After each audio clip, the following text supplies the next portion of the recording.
fim de não incitar a ira de seus filhos. Então, os pais não devem aproveitar, abusar da autoridade, como dizem, o abuso de autoridade, mas não, ele deve educar com brandura, com amor, sem rigor excessivo e imposições injustas. Aí, então, e a conduta requerida dos filhos, nós vemos, primeiro, honra teu pai e tua mãe. Assim os filhos devem obedecer e honrar seus pais, e logo obedecer significa cumprir o que é ordenado. E honrar envolve o amor, o respeito e até mesmo o sustento em caso de necessidade. Portanto, a obediência é devida enquanto os filhos viverem sob a tutela dos pais. E a honra é um dever da vida toda. Sempre honrar. Então, aos filhos que obedecem e honram seus pais, uma promessa dupla lhes é assegurada, para que te vá bem e vivas muito tempo sobre a terra. Olha só a promessa dele, né? Para os filhos. E essas bênçãos incluem prosperidade exterior e vida longa. Embora as dádivas espirituais estejam implícitas, a ênfase recai sobre os benefícios materiais.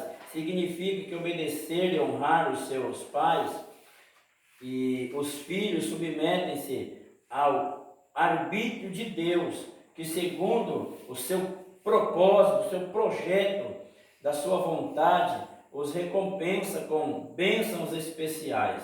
Então, nós vemos aqui que os filhos, eles precisam realmente mais, porque a Bíblia diz: instrui o menino, instrui a criança no caminho que deve andar. Então, mas é no caminho, né? Não é o caminho. Então, os filhos precisam mais, né? Eles não querem, mas eles precisam mais da presença dos pais e não do presente do pai. Os pais às vezes vão para dar presente, mas vivem ausente. Os filhos vivem fazendo o que quer, aí vai para onde quer, faz o que quer e tal. Quer dizer, não tem a presença dos pais. Então, filho precisa mais da presença do que do presente. Ele pode querer mais do presente, mas ele precisa, na verdade, mais da presença dos pais. Que tem pai que terceiriza a criação dos filhos. Terceirizar como? Os filhos estão ruins, eles empurram lá para a escola, né? Aí, na reunião lá no colégio, na reunião dos pais lá, dos mestres, dos professores, o que vai? Os pais vão se queixar. Olha, meu irmão, o seu filho, minha senhora, o seu filho está rebelde na escola, desobediente, respondendo, não respeita o professor, e quase todo dia ele tem que ir para a secretaria, mas não obedece, não respeita. Por quê? Porque ele é assim lá em casa. O filho respondendo rebelde lá na escola é aquele que é rebelde dentro de casa. Se ele não respeita o professor, é porque ele não respeita os pais. Se ele não obedece lá, é porque ele não obedece aqui. E às vezes os pais querem terceirizar a criação dos filhos. Eles empurram para a igreja também, né?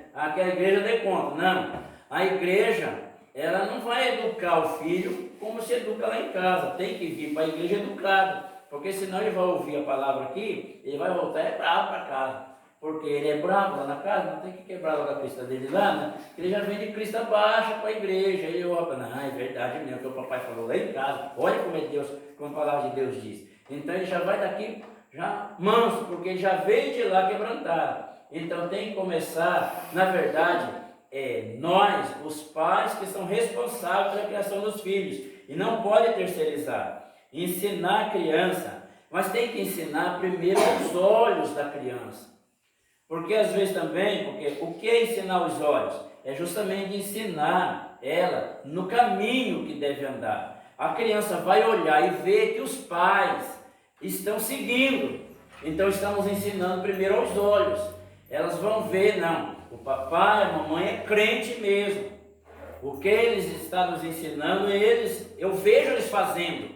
Então eles veem, estamos ensinando primeiro aos olhos das crianças. A criança vê todos os dias o propósito dos pais como crente. Então estamos ensinando primeiro aos olhos deles.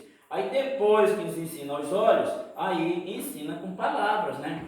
Então, aí sim. É a força do exemplo. Porque, às vezes, eu já ouvi pai dizer, talvez vocês ainda não ouviram, mas eu já ouvi pai dizer, que ele quer que os filhos dele sejam crentes. Aí, manda os filhos para a igreja, já passei por lugares assim. Eu já falei com meu filho, não afete o relógio pelo meu. Aí, vai para a igreja, procura ser crente, porque deixa comigo, porque eu sou assim mesmo. Aí, não te mete comigo. Aí, porque eu sou assim. Aí, tá. Então, isso é errado, né? No manual está escrito assim. 1 Coríntios capítulo 11, versículo 1, aqui do manual do Criador, manual da família, ele disse assim: sede meus imitadores, assim como eu sou de Cristo. Então, os filhos vai ver, o primeiro ensino é aos olhos dos filhos. Os filhos vai ver que o pai é crente, vai olhar, o pai, a mãe é crente. Então, o primeiro ensino é aos olhos dos filhos. Aí, depois ensina com palavras. Então, é a força do exemplo. Quer dizer, não é só falar, porque às vezes ensinar com palavras é mais fácil. Eu falo para eles fazerem, mas eu não faço. Então, se eu sei que devo fazer, Tiago 4,17, se eu sei que devo fazer e não faço, eu estou cometendo pecado.